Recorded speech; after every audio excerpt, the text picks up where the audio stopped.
Good afternoon to everybody. We're starting off a new Sefer Bamidbar, and as I've quoted many times before from a big Talmid Chacham, Rav Nehemiah Taylor, that whenever there are the joint letters of a Daled and a Bet and a Resh, it all signifies taking many things together and bringing them to a cohesive unit. Like the word Vorah, which means a bee, it means that it collects pollen and produces honey. The word Bamidbar, desert, is that it's bringing a lot of granules together that make up the area, which is Midbar. And then a dever, which is a plague, again, bringing many insects together that cause the effect of a plague. And Bamidbar, therefore, what it signifies is all the trials and tribulations of the desert, which were used or which were needed historically in order to clarify the position and the actual nature and characteristics of the Jewish people.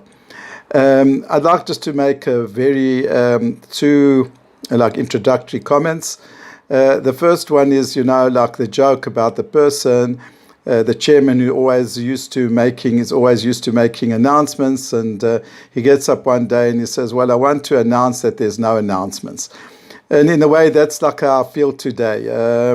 When this is being recorded, we all are experiencing the horrific, almost civil war that there is in Israel. Many commentators have said, I'm not going into it, I'm not a commentator, but many have made the point that the enemy on the outside of the borders, the Hamas, etc., is not as dangerous as the inner enemy, the various people in Israel, various segments of the Arab population, not all, but who are, so to speak, the enemy from within. And I don't have to, as I say, I just feel it's totally redundant to go and speak about things that everybody knows, people who are much greater, people in positions of leadership, great Rabbanim, etc., who all have spoken or all are speaking about this whole inyan, and therefore I actually didn't really want to even make a video, because sometimes you don't need a video to say things which are which everyone knows about, and sometimes a person just has to keep quiet, right? Let other people do the talking. That's the one just comment that I wanted to make. The second that I wanted to make is that over here, one really feels that after being in Israel for some 70 odd years, one really sees what we daven for every single day. Or chadash al Tzion ta'ir v'nizkeh cholan meira l'oro. We would daven to HaKadosh Baruch Hu that He should bring a new light to Zion, and we should all merit that light. And many of them, the commentators to the Siddur, they say, what is this light that we're speaking about? And they say that it's the light of Nevuah. You can just see the absolute paralysis that there is in Eretz Israel, and no one knows what to do. Everyone throws around millions of, they've got absolutely no backing to what they're saying. No one knows what to do. No one knows how to proceed. You see that the people, we've gone through 4 elections, and now maybe it'll be a 5th. Who knows? But you see how important and how the Jewish people, how it was so essential when the Jewish people on the land, that because we are not like in our private business, we are part of something so much larger, that part of the leadership included also Nevuah, that we would get messages from Hashem how to go forward. Sometimes the people just ignored it, but I mean that is so essential when living on a national scale in Eretz Yisrael. That's the second point that I wanted to make.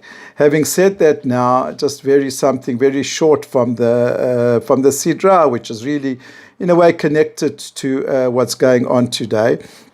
that is, the Torah tells us that at the end of the Parsha, tells us the order of marching towards Eretz Israel and how they dismantled the camps.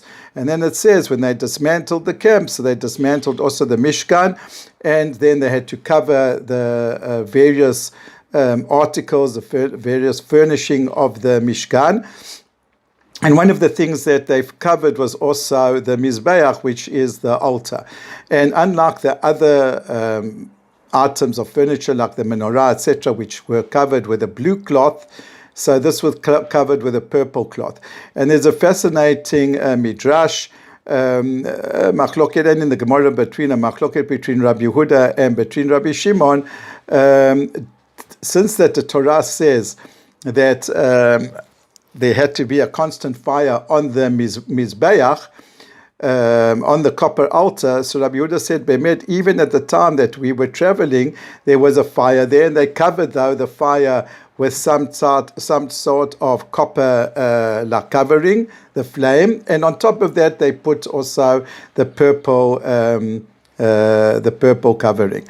And according to Rab Shimon, the fire was there, and then what they did, the covering was, there was no copper covering to the flame, and it was just a miracle how come it didn't burn. But according to both of them, basically, I just don't go into all the details, but basically, even in their traveling, there was always this flame. As the Torah says, Eish tamid tukad ala mizbeach lo tichbeh, because it says that the fire on the Mizbeach had to be always there and not to be put out. Although we could just say that what it means, the word tamid doesn't mean always, it just means consistently, that when it is functioning at the time of the encampment, then it has to be something which is consistent, but not that it's never allowed to go out. To get back to the point was that when they traveled, the Mizbeach, according to most opinions, there was a fire, and the fire was covered. And the problem, and the reason for ensuring that this fire was over there is because this is what it's trying to say, is that there's a certain fire, certain values, which we always have to hold on to. And even when we travel, we have to hold on to it. There was a fire, for example, of the burning bush. There was a fire at Matan Torah. At various, there's fires also of Mesirut Nefesh. And as Rebbe Hanan Porat Zeichet Tzadik Livracha says, that's the point of this Mizbeach, the altar on which all these fires are, so to speak, kept. They have to be never put out and always follow us into, even in our travels. And I'd like to end off with something which is germane to what's going on now and concerning the fires. And that is Perush that I once heard from Rav Aviner Shlita, that in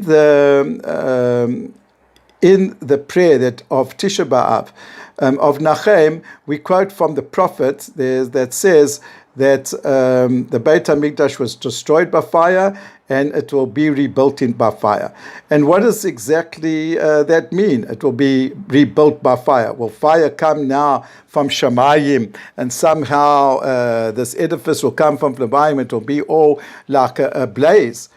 So Rav Aviner explained now what it means is that there was a physical fire that destroyed the Beit HaMikdash, and only when the Jewish people have got an absolute passion and a longing for the Beit HaMikdash, the fire of longing, the fire of wanting, the fire of desire, only then is the Beit HaMikdash built. And as now a lot of places in Lod and in Haifa and in Petach Tikva and in Ramla and in Cholon, when all these fires are blazing, these of destruction, what will put out these fires? When we, the Jewish people now, you see, it's an unbelievable opportunity. When the Jewish people now get together and they long for, with fire, that we be ourselves. It doesn't mean that we're not allowed to have foreigners in Eretz Israel. You're allowed to have foreigners in Israel, but it has to be made clear that Eretz Israel is our land. You're allowed to stay here. You're allowed to be citizens over here. You're allowed to share in what's going on. But only when this becomes clear to us that Eretz Israel is not just a matter of a land of all its inhabitants. But liyot am chofshi ba'atzenu, that it was given, it's a Jewish land given to us. When the Jewish people are filled with that passion of fire and they long for it, that's when the solution will happen, and that's when we won't have the fires of destruction in Lod and in other parts of our country. Shabbat Shalom Lakula.